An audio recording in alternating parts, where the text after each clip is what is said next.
साथियों, किसी भी शासकीय कर्मचारी के लिए वेतन का निर्धारण बहुत ज़्यादा जरूरी होता है। तो शासकीय विभाग में शासकीय कर्मचारियों को, विशेषकर शिक्षा विभाग के कर्मचारियों को संरक्षित वेतनमान, समयमान वेतनमान, क्रमोन्नति वेतनमान दिया जाता है। तो इन सभी प्रकार के वेतन का निर्धारण करने के लिए विभाग की तरफ से, राज्य सरकार की तरफ से एक वेतन मैट्रिक्स का निर्धारण किया जाता है। तो आज के इस वीडियोज में अगर छत्तीसगढ़ राज्य में शिक्षा विभाग के शिक्षकों को क्रमोन्नति वेतनमान का अगर लाभ मिल जाता है तो उस स्थिति में किस आधार पर शिक्षा विभाग के शिक्षकों को वेतन का गणना करना होगा, इसके संबंध में आज का यह वीडियो होने वाला है। तो वीडियो को शुरू करने से पहले चैनल में अगर नया है तो चैनल को आप सब्सक्राइब कर लीजिए, बगल में जो बेल का आइकन है इसको भी क्लिक कीजिए। तो आइए दोस्तों, आज का वीडियो को शुरू करते हैं। साथियों, सन 1997 में मध्य प्रदेश सरकार के द्वारा शिक्षा विभाग में शिक्षाकर्मी वर्ग 1, 2 और 3 का इनका वेतनमान क्रमशः 1200, 40 2000, वर्ग 2 का 1000 से 30, 1600, इसी प्रकार से वर्ग 3 का वेतनमान 800 से 20, 1200 के रूप में किया गया था। उसके बाद में जब इन शिक्षकों का 12 साल, 24 साल और 30 साल का सेवा पूर्ण हो गया, उसके बाद में मध्य प्रदेश सरकार के द्वारा 4 सितंबर 2024 को द्वितीय और तृतीय क्रमोन्नति आदेश जारी कर दिया गया, जिसमें उन शिक्षकों का वेतनमान 9,300 से 34,800 और ग्रेड पे 4,200 स्वीकृत किया गया।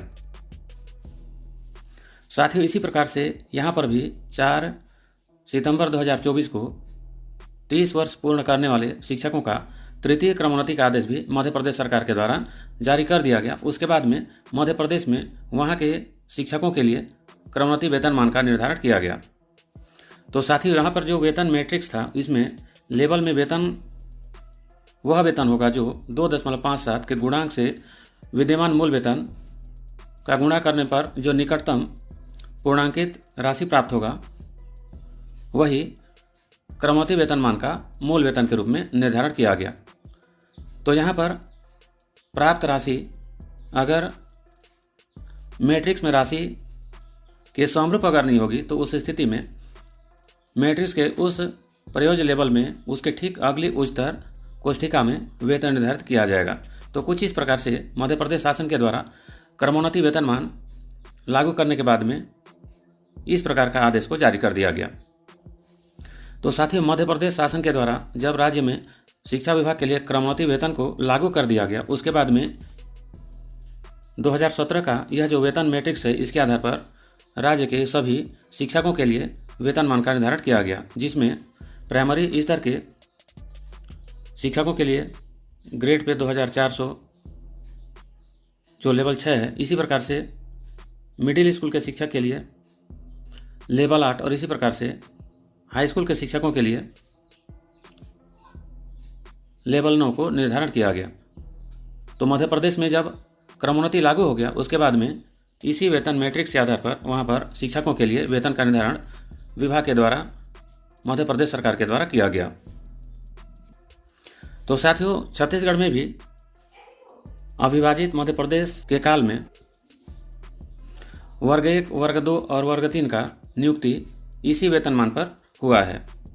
1998 में जो शिक्षक नियुक्त हुए हैं और छत्तीसगढ़ में कार्यरत हैं, उन शिक्षकों का 10 वर्ष का सेवा अवधि 2008 में पूर्ण हो रहा है। तो यहाँ पर छत्तीसगढ़ राज्य में क्रमोन्नति वेतन का निर्धारण करने के लिए जैसा सूत्रों से पता चल रहा है, 2017 में जिस प्रकार से मध्य प्रदेश में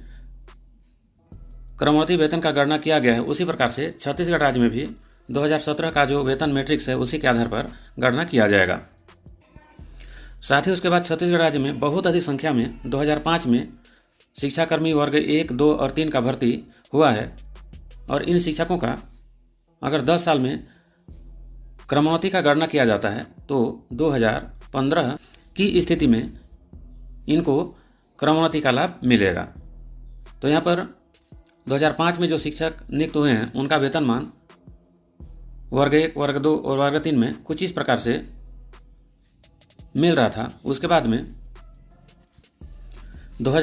5 में नियुक्त शिक्षकों का जिनका 2015 में 10 वर्ष पूर्ण हो रहा है, उस स्थिति में अगर 2015 में अगर इनको क्रमोन्नति का लाभ मिलता तो उस स्थिति में शिक्षाकर्मी वर्ग का जो वेतनमान होता ये 6,800 से 200 10,800 होता। शिक्षाकर्मी वर्ग 2 का वेतनमान 5,300 से 150 8,300 होता। इसी प्रकार से शिक्षाकर्मी वर्ग 3 का वेतनमान 4,500 से 125 7,000 होता। चूँकि 2005 में नियुक्त शिक्षकों का 10 साल 2015 की स्थिति में पूर्ण हो रहा है, लेकिन उससे पहले छत्तीसगढ़ सरकार के द्वारा 2012 में समयमान वेतनमान का लाभ शिक्षकों को दिया जा रहा है, जिसके बाद में से व्याख्याता पंचायत का वेतनमान 7,000 से 200 30,000 रुपये और अध्यापन भत्ता 4,500 रुपया। इसी प्रकार से शिक्षक पंचायत का 6,000 से 175 25,000 रुपये, अध्यापन भत्ता 3,500। इसी प्रकार से सहायक शिक्षक पंचायत का 5,000 से 150 20,000 और अध्यापन भत्ता 2,500 रुपये दिया जा रहा है। साथ ही इस तरह से 2005 में नियुक्त शिक्षकों का यहाँ तक कि 1998 में नियुक्त शिक्षकों का जो वेतनमान है 2012 में पूरी तरह से बदल चुका है। तो साथ ही छत्तीसगढ़ सरकार महानदी भवन द्वारा इस आदेश को 17/5/2013 को जारी किया गया था, जहाँ पर शिक्षकों का वर्तमान वेतन और साथ में यहाँ पर पुनरीक्षित वेतनमान का यहाँ पर आदेश जारी किया गया है। तो इसको आपको अच्छे से नोट करके रखना है, क्योंकि इसी के आधार पर आप अपना क्रमोन्नति वेतन का गणना कर सकते हैं। तो साथियों, छत्तीसगढ़ में जब 1998 में या 2005 में जो शिक्षक नियुक्त हुए हैं उनका जब 10 साल पूर्ण होगा तो उस स्थिति में उनका जो क्रमोन्नति वेतनमान का निर्धारण होगा यहाँ पर इसी वेतनमान के आधार पर करना होगा। 2014 में एक इंक्रीमेंट और 2015 में एक इंक्रीमेंट लग जाएंगे और उसके बाद में क्रमोन्नति वेतनमान के लिए और एक इंक्रीमेंट लगाते हुए जो वेतन मैट्रिक्स है 2017 में, उसी में शिक्षकों का क्रमोन्नति वेतन का गणना किया जाएगा। कई शिक्षक साथी अपना मूल वेतन को लेकर के बहुत ज़्यादा डाउटफुल हैं। तो यहाँ पर 2013 में पुनरीक्षित वेतनमान लागू होने के बाद में जब आपका 10 साल का सेवा अवधि पूर्ण होगा, उस तिथि को आपका जो मूल वेतन होगा उसी के आधार पर आपका क्रमोन्नति वेतनमान का फिक्सेशन छत्तीसगढ़ का वेतन मैट्रिक्स 2017 के अनुरूप होगा, जो कि कुछ इस प्रकार से होने वाला है। साथियों, मध्य प्रदेश सरकार के द्वारा 2017 का वेतन मैट्रिक्स के आधार पर मध्य प्रदेश में क्रमोन्नति वेतनमान दिया जा रहा है। तो हो सकता है, यह लगभग तय माना जा रहा है कि छत्तीसगढ़ में भी 2017 का जो वेतन मैट्रिक्स है इसी के आधार पर छत्तीसगढ़ राज्य में भी शिक्षकों को क्रमोन्नति वेतनमान का लाभ दिया जाएगा। तो यहाँ पर जो प्राइमरी स्तर के सहायक शिक्षक हैं उनका जो ग्रेड पे है लेवल 6 में 2,400, इसी प्रकार से माध्यमिक खंड के जो मिडिल स्कूल के शिक्षक हैं उनका ग्रेड पे 4,200 और जो लेवल है वो 8 है। इसी प्रकार से हाई स्कूल के जो शिक्षक हैं उनका लेवल 9 और इनका ग्रेड पे 4,300 है। तो लगभग यह तय माना जा रहा है कि छत्तीसगढ़ में जैसे ही क्रमोन्नति का आदेश जारी होता है उसके बाद में इसी वेतन मैट्रिक्स के आधार पर ही शिक्षकों का क्रमोन्नति वेतनमान का मूल वेतन को निर्धारित किया जाएगा और क्रमोन्नति का लाभ दिया जाएगा। तो अगले वीडियो में किस प्रकार से इसी वेतन मैट्रिक्स का यूज करके आप अपना वेतन मान का निर्धारण करेंगे, इसके बारे में मैं आपको उदाहरण से बताने वाला हूं। तो साथियों, इस प्रकार से छत्तीसगढ़ के शिक्षा विभाग में जब क्रमोन्नति का आदेश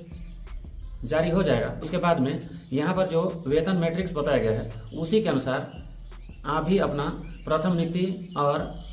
10 साल का सेवा अवधि पूर्ण होने के बाद में आपका जो मूल वेतन है उसके आधार पर अपना क्रमोन्नति वेतनमान का गणना कर सकते हैं। तो यहाँ पर जो वेतन मैट्रिक्स है इसका डाउनलोड लिंक मैं इस वीडियो के नीचे डिस्क्रिप्शन में दे दूंगा, वहाँ से आप इसको डाउनलोड कर सकते हैं और अपना जो पेमेंट है उसका कैलकुलेशन कर सकते हैं। तो आज का यह जानकारी अगर आपको बढ़िया लगा तो वीडियो को आप लाइक कीजिए, शेयर कीजिए और इसी प्रकार का वीडियोस को सबसे पहले देखते रहने के लिए अगर चैनल में नया है तो चैनल को सब्सक्राइब कीजिए।